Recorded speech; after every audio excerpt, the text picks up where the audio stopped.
Hey guys, Dylan from Noble Records coming at you with another video. I wanted to do just kind of a top 10 best scores at yard sales. I've heard of some of you guys getting some crazy good deals at yard sales.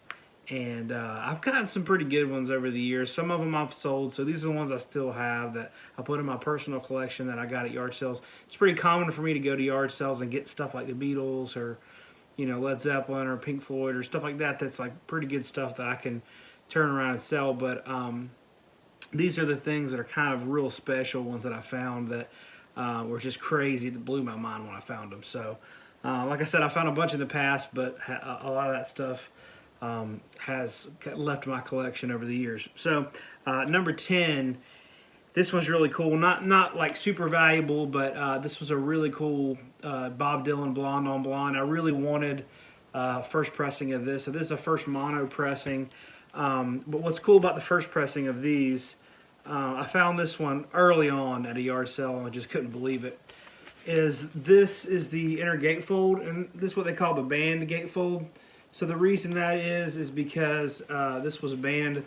This lady right here, she was a model, and Bob Dylan actually saw her picture, I think it was this exact picture, in a magazine and was just quite taken with her. And so he took the photo and put it in the gatefold of his album without asking.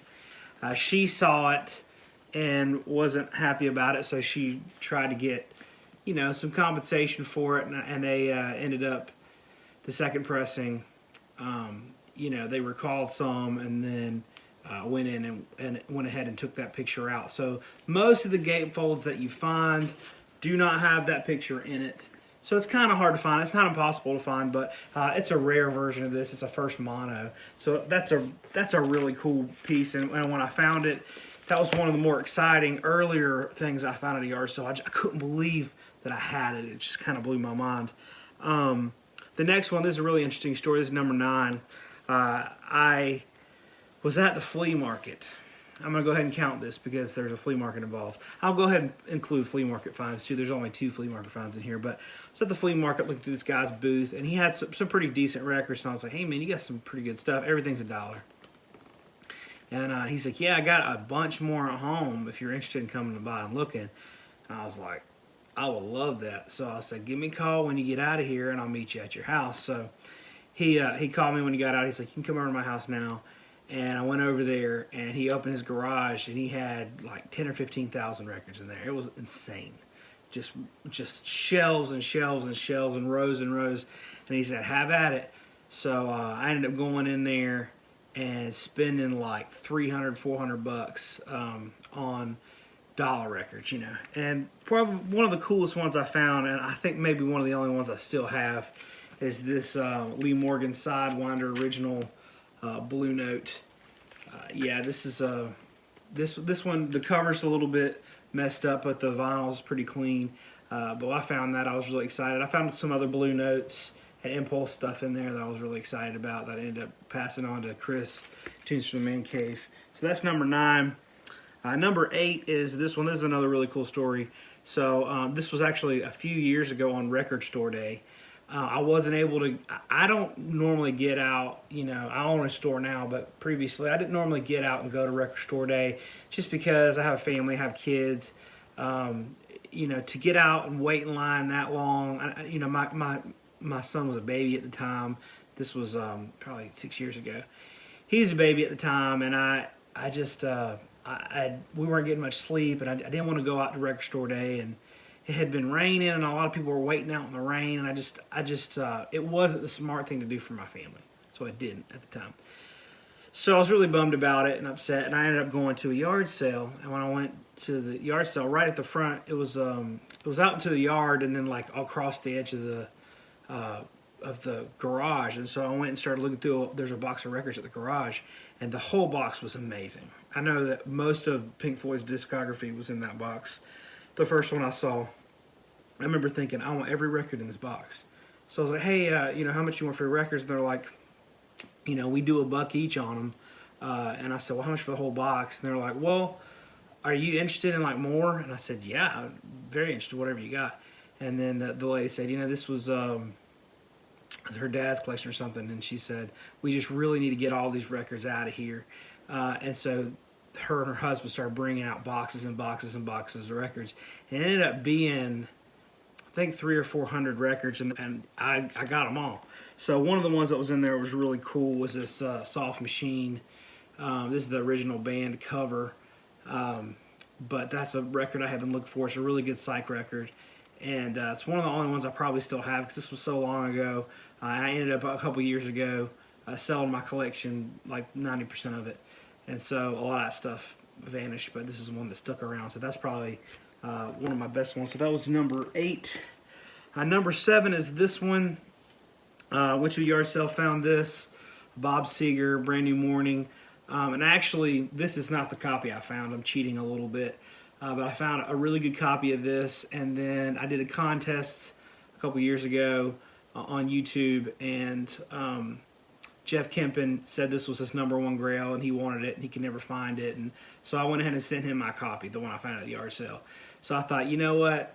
The way it is, we call it vinyl karma. If you send somebody something, you'll get it back. I mean, it's just the way it happens. So he was thrilled with it, and then ended up like 2 months later finding another copy for really, really good deal. I can't remember how much it was, but I want to say it was like under 20 bucks. If you don't know this record, don't sleep on this. Bob Seger, a lot of times people think of, Night Moves and like really common stuff that came out in the late 70s, early 80s, which is great. But the early Bob Seger is where it's at for me. This is a primarily acoustic album. It's phenomenal. It's really, really difficult to find. So this one I'm cheating and putting it in there, but this was another really good yard sale find for me. I ended up also getting it on a budget later. Number 6 is this one. There's an interesting story behind most of these. This is one I actually made a YouTube video about this. This was probably a year or two ago. I went to a yard sale, and they had posted on Facebook or Instagram, or not Instagram, on Facebook or Craigslist or something, about this yard sale, but they didn't mention anything about records. But in one of the pictures you could see kind of in the back this Velvet Underground Nico in the picture, and I was like, oh man, I wonder what that is. I wonder if that's an original press and all this stuff. So I was really excited. So I woke up super, super, super early. I was the first one there. I was the first one in line. I was waiting at the door, and I got in there and got right to the records and pulled out all the ones I wanted. So many good records. And I took them up to the registration. None of them were priced. I said, how much for these? And he's like, well, the Velvet Underground Nico is $250. And it wasn't the band cover. It wasn't the torso cover. So it was too much. I already had a really solid copy. So, but this was in there. This was Led Zeppelin live in L.A. Forum, 1970. This is the Rubber Dubber. This is a really good Led Zeppelin bootleg and pretty hard to find in good shape. This one, the cover, because it's white, the cover's a little stained, but the vinyl's in really good shape. And I was thrilled to find this. These are kind of hard to find under $100. This is a crazy good find. So I said, well, how about this one? And he looked at it, and he's like, well, I don't really know anything about this, and it says $6 on the cover, so $6. And I was like, okay. So I would have rather had this than the Velvet Underground Nico, because this is kind of tougher to find. So anyways, this was a great find. So number 5 is this first pressing of John Coltrane, Love Supreme. This one came from a yard sale. I got this for $2. This was probably 5 or 6 years ago, maybe more. Shoot, it's been a while. Probably 7 years ago, now I'm thinking of it. But I went up to this guy's yard sale. He had just a few records out, and I pulled this out, and I was like, oh my gosh, this is the first pressing, and I mean, this even has the sticker, the song titles and everything on it. Just really super, super nice, clean copy. Cleanest copy I've ever found to this day. And I looked in his garage. I was saying, you got any more records? And I looked in his garage, and all around the top of his garage were shelves of records. I mean, it was thousands of records. And I said, you want to sell those? He's like, well, these are the ones I kind of picked out that I'd be willing to sell, but the rest of them, I don't really need to sell them, and I think I'll probably pass. So I gave him my number. I was like, listen, if you ever sell them, please let me know. And he ended up calling me back later that week, and he said, my motorcycle broke down. I really need some money to get it up and going. If you want to come over and make me an offer, I'd be willing to entertain an offer on it. So I ended up going and getting all of them, and it was that was amazing stuff. It was crazy. But this is the first one I got out. This was for $2, and I was like completely shocked. Another one, I went to this yard sale probably 2 or 3 years ago. And I pull up, and there's I expected there to be people had already come and picked through them, because they had posted online that they were having this yard sale. And there were tons of records with pictures, with some really great looking records. And I figured I was late to the yard sale. I had a meeting in that morning for my job at the time, and when I got out, I was like, oh my gosh. I mean, I got there at like 1 o'clock, so everything had to have been totally gone. I went, could not believe the stuff I found at this yard sale. Actually, this is number 3. No, this is number 4. Number 1 was also found at this yard sale, but this was Funkadelic Maggot Brain. This is a first pressing on Westbound. This was amazing that I found this there, but no one had even, he said no one's even looked at these.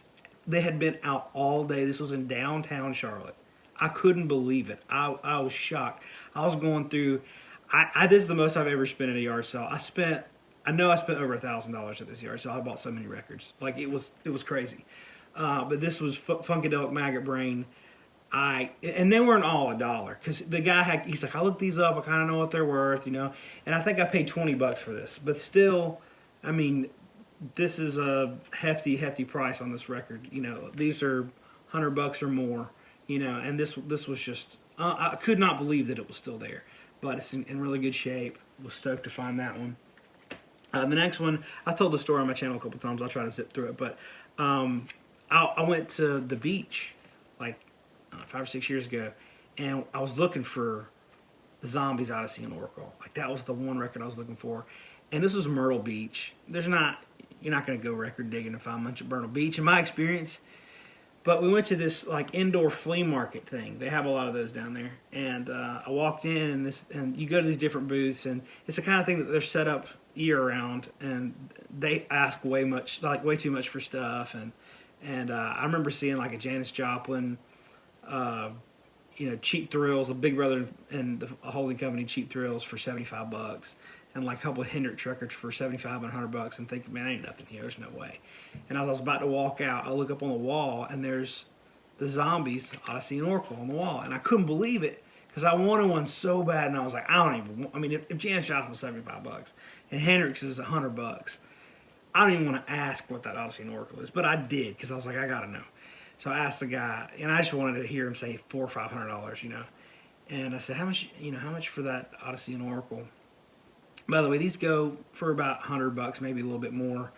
This one's in really good shape, and he said, I don't know, I'll put that one up there because the cover looks kind of crazy. It's kind of cool, but I'd take $4 for it. And I was like floored. I was like, are you kidding me? Like, all these records are so expensive, and you want $4 for this one? So I couldn't get that money out of my pocket fast enough. I gave him $4 and went on my way very happily. Number 2, this was last year. This is actually, I think it might be a couple years ago. I did a video on this as well, and I've told the story a couple times. But went to this yard sale. I go to these people have a yard sale every summer. And I've been to, like, I used to hit the yard sales hard. Now I don't really do it much anymore because I have a shop to run on Saturday mornings. But every year I would go to these yard sales, and I remember every year I'd wind up at these people's yard sale, and I'd say, hey, you guys got any records? And I'm like, yeah, because that was last year. So, and we laugh about it, and the guy would always say, yeah, I got a bunch of records upstairs, but I ain't never going to sell them, and blah, blah, blah, blah. Every year, and I'd say, whatever. And I pulled up this yard sale, and I realized this is this game guy's yard sale. I've gone to this yard sale probably 10 times, no joke, and every single time he says, I ain't going to sell these records or whatever. And it's only been once a year. Like, he had them once a year. So I walk up and I say, hey, guys, I'm a record guy. You decided to sell them this year? And they kind of looked at each other, husband and wife. They said, well, I guess we could. We're not really using them. They're sitting there, and I couldn't believe it. I was like, yes. So we pulled them all down, and they had like 2 or 3 like peach crates full of records. And, we started going through them, and I you know, pulled out Led Zeppelin. Led Zeppelin 2, they had all the Led Zeppelins in it, and they said, well, it's kind of all or nothing type of deal, so how much, you know, how much would you give us all of them? And it was like 200 or 300 records, and I gave them a pretty good price for everything, and they were happy with it, and they ended up selling me like some really sweet speakers, Pioneer HPM 100s, which were really nice, and a couple other really cool things, turntables, receivers, stuff like that. So I ended up spending some good money there, getting the stuff home. And when I got in my car, I actually pulled this out and I looked at it, and it was the famous Robert Ludwig pressing. And I'm telling you, if you don't know what the Led Zeppelin 2 Robert Ludwig pressing, it's it's incredible mix. That was the first pressing of it, the very, very, very first. Super hard to find. They recalled them because the mix was so loud it was causing some turntables to skip. But anyways, it's a lot of people say it's the best sounding pressing you could possibly get. And you know, in the past I have found them at yard sales before. I'll be honest, I found several at yard sales before, but they're always beat up. Always, every time I find them, they're just absolutely beat. And this one is stone cold, near mint. It's beautiful. And I'd been looking for a really nice copy for a while. And I got that one, and when I pulled it out and saw that it was a Robert Ludwig and it was that clean, I was like, oh my gosh. Because it's just, you can never find them clean like that. I don't know what it is, but I had a really hard time finding them clean. And when they're clean like that, sometimes they can go for $300, you know. I had a pretty clean one that wasn't quite that clean. I sold in the shop. I put it up on the wall for, I think, $275. And it was gone in 5 minutes. I'm not joking. So they do really sell for that much. The last one, so this is the same yard sale that I got Funkadelic Maggot Brain from. This is more than one record, but it's a set. So I thought I'd throw it in there and throw a little curveball on you guys. I was flipping through, and I get to the Black Sabbath section, because he had everything alphabetized too, by the way. And I can't remember exactly what I paid for these, but it was... I want to say I paid $50 for all 4 of these. Okay? Now you may be thinking to yourself, well, that's Black Sabbath. The first one, you know, Paranoid. I've seen that 1,000 times. Not a big deal. You know, Master of Reality, whatever, not a big deal. Volume 4, you know, there's a good finds, but not a big deal. But see, here's the kicker with these. They're all Vertigo pressings. They're all the stunner of the bunch. Is this Master of Reality? It is, you know, it's got the sleeve. It's an original first UK pressing. That is worth some major coin. That is crazy. I couldn't believe, and I actually didn't even look at if they were German or UK or what. I just bought them because they're, I mean, you know, even the cheapest Sabbath Vertigos go for $75 or $60 if they're in a little rough shape. But these are just amazing. This is I think this was this is a UK as well. The first one. So those two came with the Vertigo sleeves, and then Volume 4 didn't have the Vertigo sleeve. That's a German pressing. And then this is, I can't remember. This is the I think it's a German pressing of Paranoid as well. But I had been looking for the first 4 on Vertigo for years and couldn't find any. And I finally. Like, I pulled those out, and I was like, I don't know if you guys have ever done that, to where you pull something at a yard sale, and your heart just like, cha-chun, cha-chun, you're like, how much? And you try not to get too excited, but that's how it was. But I bought so many records from this guy. He did okay, you know, and I did okay too, obviously. But he had been collecting records over the years and kind of lost interest and got into books and comic books and stuff. And it was just sitting around, and he needed to move. And so I really bought most of what he had till I ran out of money. And then actually I called him a week later after I got another paycheck. And I was like, hey, man, you got any of those records left? He's like, yeah, come on over. And I went and I bought the rest of them. So I actually ended up with almost all of them. I think a couple people came and bought a few here and there. But I actually, with that one, I also got I got some bootlegs. I got Pink Floyd The Wall. And it was a promo with the timing strip on the front. It was mint. Like, I found some crazy, crazy, crazy stuff. I found a John Lee Hooker record that I later sold for, I think, $300. So I got a little carried away there, got a little excited, but I just love when you go out, and I know a lot of people say, "Oh, you're such a snake for going out and buying this for so cheap," and then you end up going and selling them. But the thing is like you go to yard sales and you spend so much money on gas and so much time, and you map them out, and you spend, you know, a lot of Saturdays you strike out and you don't get anything. So it's kind of a gamble. But if you're able to find good stuff, it ends up being worth it. They're happy because they get what they asked for. You're happy because you got a deal. Everybody's happy. So anyways, again, thanks for watching this video. If you enjoyed it, please consider hitting the subscribe button. Follow us on Instagram so you can see all the interesting finds that we get. And check out some of my other videos. I try to upload interesting stuff all the time. So thank you guys. Hope you guys have a good day. We'll see you next time.